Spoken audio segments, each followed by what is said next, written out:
Hi, and welcome back to our YouTube channel. Fulfill the game of life. So as you might have guessed if you watched our last video, we're still sitting in the same seats watching the same sunset over the Atlantic Ocean here with our camping meal behind us. And we're going to pick up today and we're going to walk you through our adventures in Sintra. So to start off, unlike most of our own tourism where we basically did our own thing, we decided we wanted a tour guide. Yes. So we went on a tour with Flamingo Tours, which we highly recommend because the tour guides really, they grew up in Sintra, so they are very well versed in the history, not only of Portugal, but the municipality of Sintra. Now, our tour guide, his name was Santos. Yes. And he was definitely knowledgeable and passionate, and just enjoyed his job. And we enjoyed it as well. We had an entire group of three people, and we were two of them. We will introduce you to our travel mate. There's a bit of fascination with what we keep running into here in Portugal that we want to share at the end of the video. So stay tuned for that. Hang on to the end and stay tuned for that. It's fascinating who we're meeting and what people are doing that are just different than how we grew up, right? Yes. So anyway, we meet at the train station. Good morning. Bom dia. Bom dia. Well, we're kicking off our Sintra tour, and we're paying somebody to move us around because it's easier, and they're a lot smarter about the history of this place, so we're super excited about that.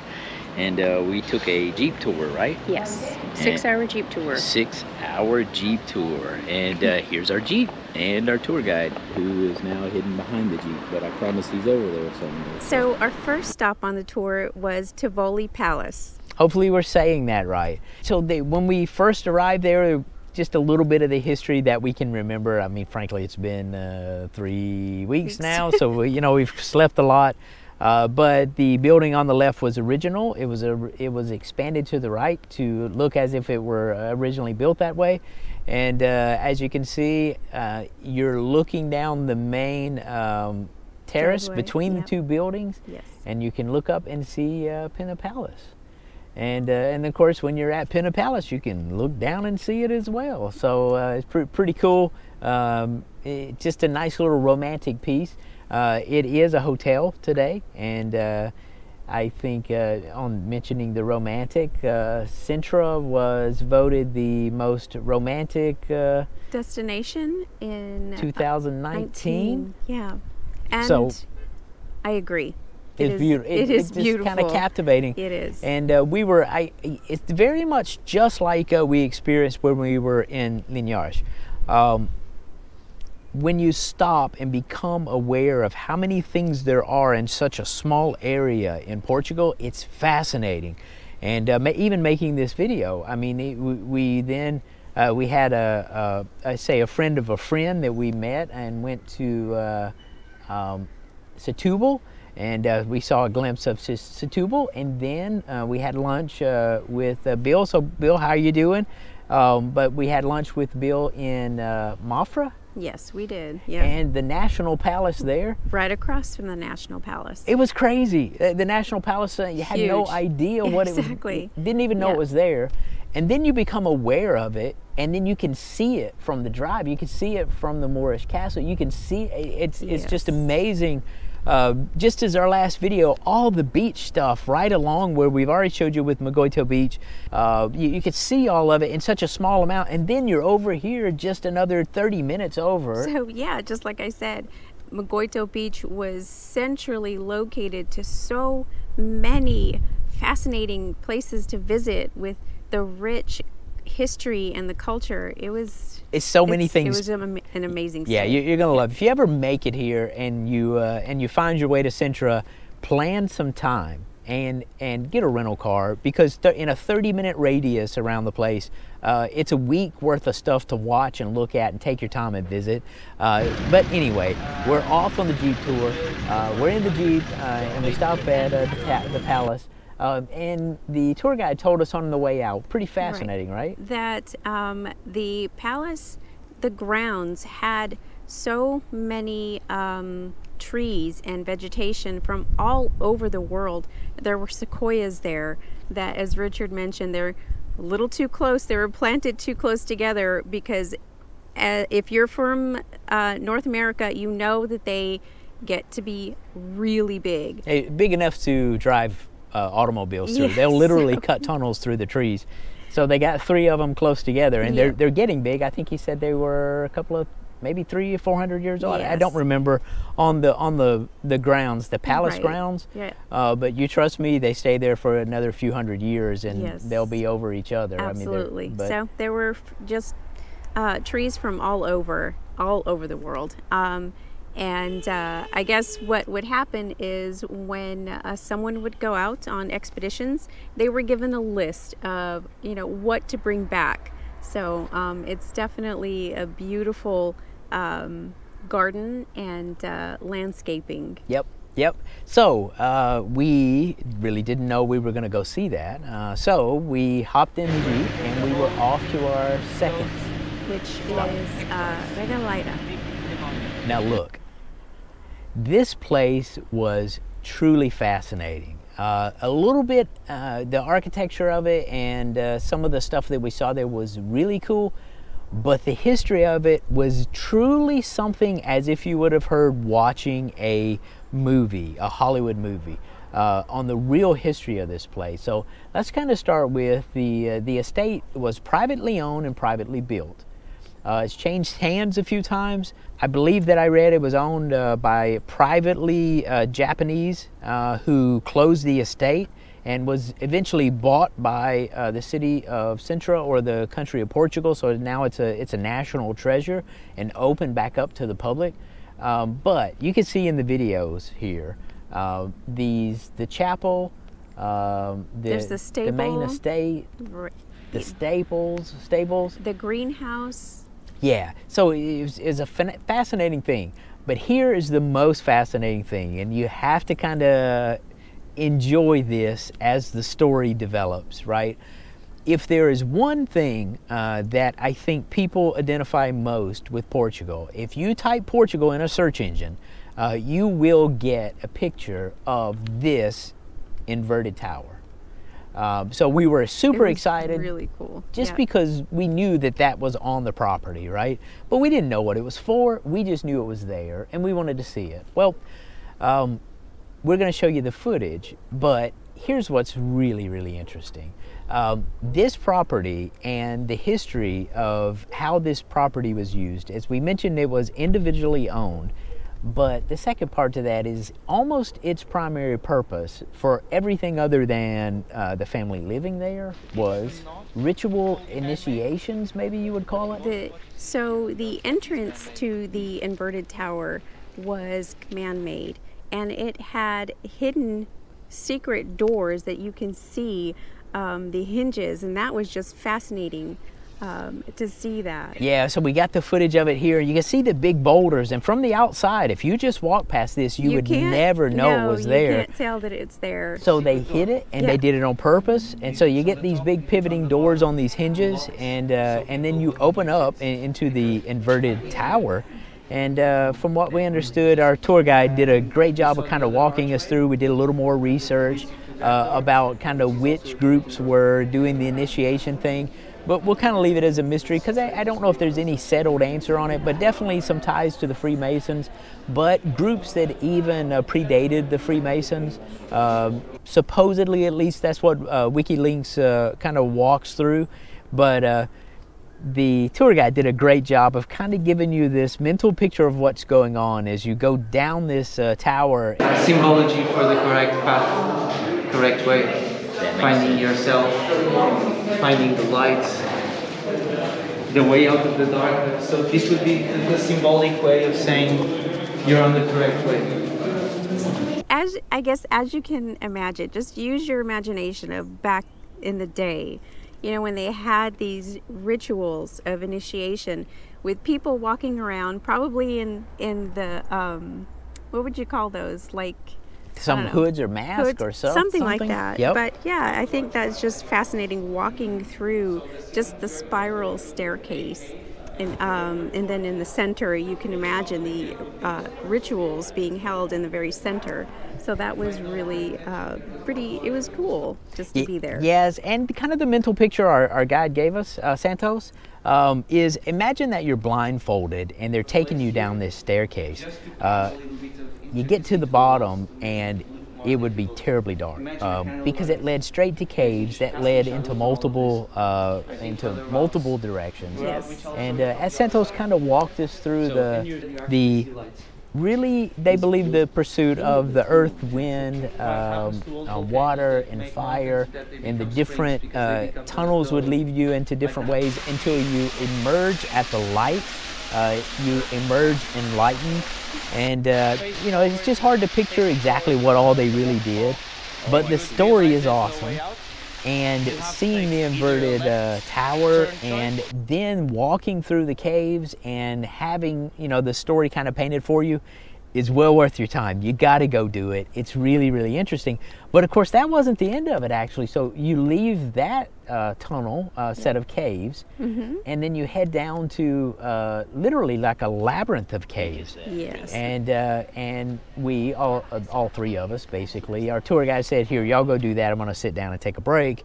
And we walked through the remaining caves, the kind of the labyrinth, and all I can just imagine you were a kid living in a place like this. Which is what he kind of shared with us. He and his friends as kids, growing up in Sintra, would secretly sneak into these caves at night in the dark and just explore it. I mean, can you imagine? I can't imagine, honestly. The caves were there were so many turns. And if you did it before a cell phone and you didn't have a light, you'd have to carry a candle or something with you. Yes. Because the caves were obviously truly pitch Very dark, right? yeah. Really, really pitch dark. But anyway, you got to go. This is so cool. And seeing, once again, one of the most popular pictures for all of Portugal and being there is just fascinating. It's really, really cool. So anyway, we're back out through the mansion, and we'll share some footage here of through the mansion, and then we're back in the Jeep. Yes, and after that we take an off-road trip to his, what was it, lunch after that? Yeah, and I guess that was really fun. The going small village off-road. he grew up in? Yes, I don't remember what it was called, but it was such a fun ride there. And just seeing his excitement and the pride he has in coming from that municipality. He was given some land by his dad, so we drove by his farm and his home, and that was such a neat location because you could see the Moorish castle and Pena Palace. So you had this sense of pride for him, and you were excited for him that he owned a piece of land. And as he talked about Yes. Yes. So it was amazing, just his plans, what he's going to do with it. But we go to his town, and we have this amazing lunch. We were hungry by then, so we only got a picture of some delicious potato skins. Those were amazing. Heavy garlic potato Yes. skins, fried crisp. They were awesome. They were great. But the lunch was just phenomenal, and just being able to have him talk to us a little bit more about the history, it was an amazing lunch. We enjoyed it. We did. And so we're back in the Jeep again, and we are on our way to Pena Palace. Yes.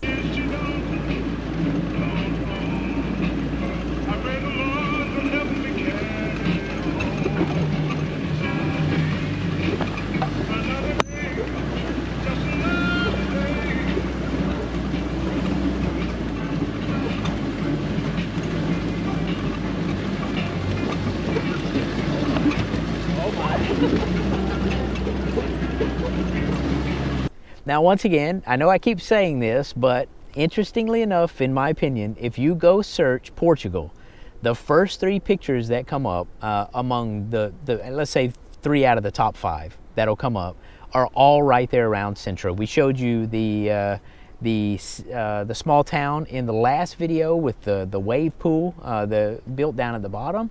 That'll come up. the inverted tower will come up that we just showed you, and then of course Pena Pena Palace. All three of those are within a 20-minute drive of each other. Yes. Which is awesome. Exactly. Yeah, the one thing you're going to notice about Pena Palace, and if you've already seen it, if you've watched anything with Portugal, is the construction of it and the outside color of it. We've not seen all across Europe anything with these colors on the outside to have a national palace on top of a mountain, you know, that you can literally see Lisbon, and to see those colors was cool. It really was a beautiful place to visit, high on the mountain. So of course the views were fantastic as well, right? It was, just like the castle below it. It was a strategic position for them to be able to see, their ships coming in. Yes. Yep. We did go through the palace. There was some significantly fantastic craftsmanship, particularly plasterwork. And some of the woodwork on the ceilings is remarkable, and you'll see in the footage here. It's worthy of being called a national palace when you see something like this. It was absolutely beautiful, and as you can see here in this footage, us getting our footage of ourselves, our tour guide, and our maybe tour mate. Is that a good word? Yeah, like a teammate, tour mate. And our tour mate's name was Danielle. And we'll talk about Danielle a little bit more at the end of the video. But as you can see here, we enjoyed it. As being a small group, it's very personal. You had time to ask any questions you want. And Santos would spend all the time necessary to answer them to the best of his ability. It was well worth the fee. Absolutely. And then after, he promised to take us out by the secret exit, and so that was so much fun. The secret exit ended up being the peasants' entrance and exit to the palace. And we walked down that side of the castle, and we enjoyed an amazing Portuguese pastry. And I wish I would have, and wine. And so that was all part of the tour. So highly recommend using Flamingo tour. It was a lot of fun. Yes, absolutely. So that ended our first tourism day, right, of Sintra. But as we ended the day, we became crushingly aware that we didn't actually find time to visit the Moorish castle. So we knew, beyond a shadow of a doubt, we had to go to the Moorish castle, right? Now, it took us a few days to get ourselves back up there, right? As we got close to coming to this, we knew we had to find time for it. And let's just start with this. As I've told you before, and you can watch some of our prior videos, for me personally, I enjoy the cities, I enjoy Lisbon, I enjoy downtown Sintra, I enjoy these things, but nothing gets me more excited and pumped than the castles. It really doesn't. And I'm not really sure why, and it doesn't matter. I just enjoy it, right? So we work our way up. We get on a different Jeep to take us up, which we found out we could have driven up there and parked our car. What do you do? It was worth the ride up. And this guy, by the way, this guy was hustling for business, and he was only able to pick us up and take us up to the top. So he was trying to make money, and I think that he was almost an F1 driver in that Jeep. My goodness gracious, he got up that hill. That was funny. That was the excitement of the ride. It definitely was. It definitely was. But anyway, we got up there, and then he forgets that we just want to stop at the castle. He takes us to Pena Palace, and then we have to walk back down the hill, right, to go to the castle. But anyway, as we enter the castle again, it is breathtaking to just see how the structure was made, and then walking up the steps and looking out into the countryside and looking down at Sintra, and you could see Lisbon, and you could see the coastline. It was just another breathtaking castle, almost kind of like Monsanto. Yep, I was going to say the same thing. It didn't surpass Monsanto, but boy, it's awesome. It's really, really awesome, and the views overlooking Sintra were phenomenal. They were. The way that the castle was built, as you can see in a little bit of this footage, going down one direction and back up the next direction, provided phenomenal views, not just of the land below, Right. but of the castle itself and the way it was constructed as it flowed just around the mountaintop. Man, this is crazy. I get so inspired by these castles. So we're on top of the Moorish castle here in Sintra. And you know, from down there we'll show you some drone footage, which, you know, looks pretty cool, but it just doesn't do the view testament when you're up here looking down. This is once again, this is something you have got to find the time to walk up and see. This castle is astoundingly awesome.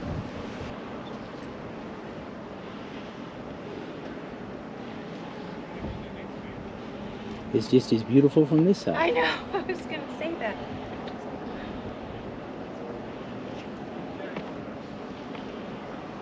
Okay, break time. The Moorish castle was built by the Moors. Where did you get a name like that? The Moorish castle was built by the Moors.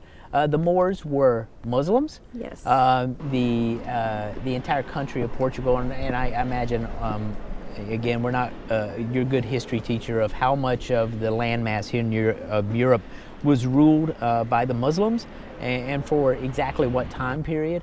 But eventually the Christians did retake Portugal. And they retook the Moorish castle around 1147. yeah, so around 1147, Portugal's retaken by the Christians. But a few more interesting things, right? Because one of the other stops in downtown Sintra is the National Palace. Yes. And when you're in the National Palace, which we'll show you some footage a little bit later here, but in the National Palace, you can see the Islamic architecture inside the palace, again, kind of taken over by the Christians. So you can see the history of this land area in the architecture and the castles as it transitioned through rulers, through history. It makes it fascinating. So honestly, I know this may be a silly way to say this, but the most beautiful that Pena Palace looked, in my opinion, was from the Moorish castle. I agree. And when you climb up the backside of the Moorish castle, and you look through the castle walls, and you see Pena Palace up on the hill, totally worth your day, totally worth a couple of days. And to go up to that castle and take your time. And it was phenomenal. It just gives me that sense of excitement that I just don't get in big cities. I still love it. I think it's fascinating. Now, while we were up there, we met someone else. As we're walking through the castle, we met Bilal. Yes. He was from Canada. Canada. And he had something in common with Danielle. We'll hold that to the very end of the video, but it's just really, really interesting how these people have such a unique thing that we consider unique in common with each other. So we finally run out of energy and we hear a crack of thunder. Okay. Really? Was that thunder? That's thunder. Nice. That's so nice. As you can hear in this video, the castle, which was weird. It seemed like it was a clear day, and then all of a sudden you're at like, the top. Is that thunder? Yes. So then we're kind of speeding up a little bit, saying, Just you know a what, little. maybe we need to get back down to the car and make sure we don't pay a parking ticket, and you know, get ourselves back to Mogoito Beach. But you got to go. You just simply got to go. You got to go spend time in Sintra. You got to go to the Pena Palace, to Regalaya. Yes. Did I say that right? Close. Close enough. It sounded great, actually. Thank you. And you've got to go to the Moorish Castle. You just got to.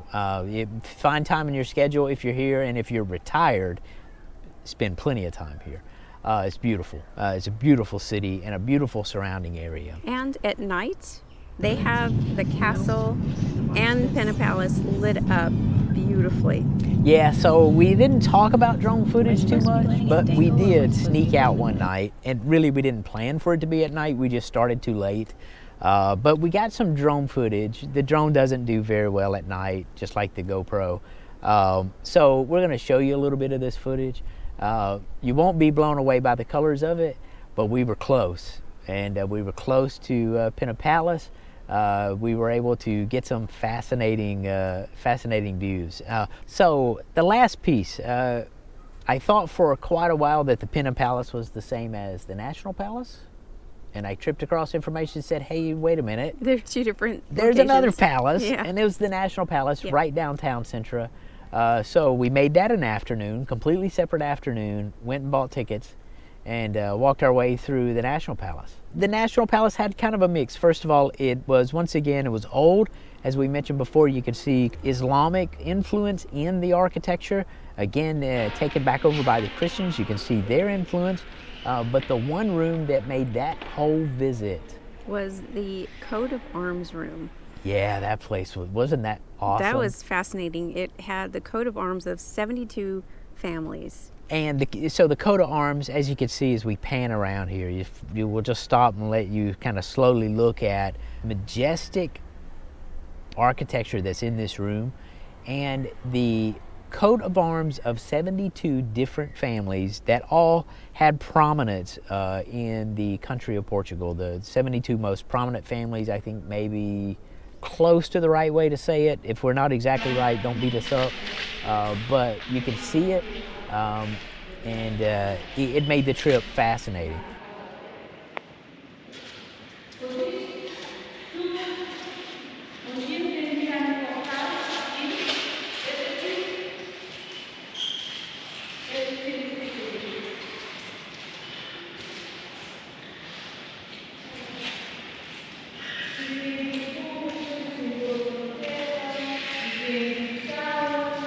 There was a chapel inside. Right.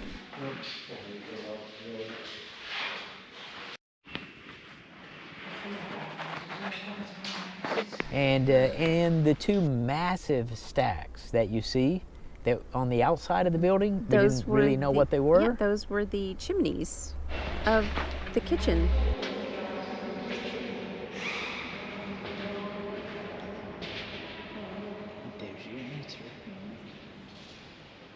So maybe just kind of wrapping up Sintra, just as we talked about with Magoito Beach, there is so much to see and so much to do in such a small area. The entire area minimum, in my opinion, is a week. You simply can't, that's if you're going every day and in a car every day and you want to really experience it. It's a week minimum. Just a beautiful part of the country. Some of the most iconic locations are all right there in a really small area. So we really enjoyed it. We really enjoyed also the Silver Coast. Honestly, it was phenomenal as well. We're just really happy to be in Portugal, just as you're sitting here looking at our little 1-month camping vacation with this sunset right in front of us, which is, it's what retirement should be, frankly. No stress, take your time, enjoy the day as it is, and if you pick a country as beautiful as this, with the weather that is right now, you won't be disappointed. Just perfect, Absolutely yeah. beautiful. So, as we've told you a couple of times, if you hold on to the end of this video, we want to introduce you to people we've already introduced you to. So we met Rudy in Spain, and then here in Portugal we met Danielle on our Jeep tour, and we also met Bilal at the Moorish Castle. Here's what's fascinating, truly fascinating to us. First of all is we didn't grow up this way, and I don't think we really had the means, but we also didn't have, I'd say, the family culture that facilitated this. And what makes all three of these young people really unique to us and the way that we grew up Yes. is they are literally traveling across the world by themselves. They don't have a travel partner. They're not waking up and having the extra security of someone else there beside them. They are truly exploring the world by themselves. Now, I find that personally fascinating. Again, I think it's somewhat family culture, and it just fascinates me some that young people, I think they're all in their early 20s, they're all 3 college graduates. So I think they've given themselves some of their own means, not necessarily Right. through their family, and that they had the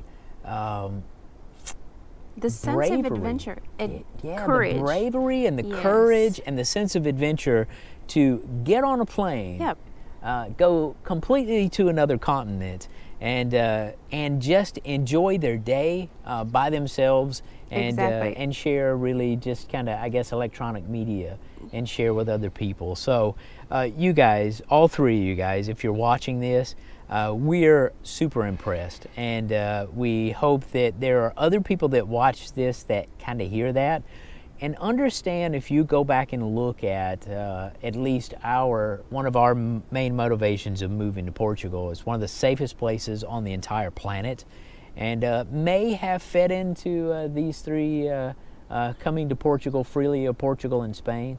But we're impressed. I don't know if in my life, at my youth, would I have ever felt secure enough to leave the entire country and travel by myself. I am impressed, and we wish you guys the best of luck. Absolutely. And your parents should be proud, and hope that everybody enjoys what you're learning and sharing with them, because we do believe that that traveling and meeting people from other cultures is best for the world. The more people you meet, the more people you realize that people are good, and people are trying to feed their families and make a living, and we're impressed. The final piece to that is we will be following up with financial videos, and not only to you 3, but our own children and other people that we work with.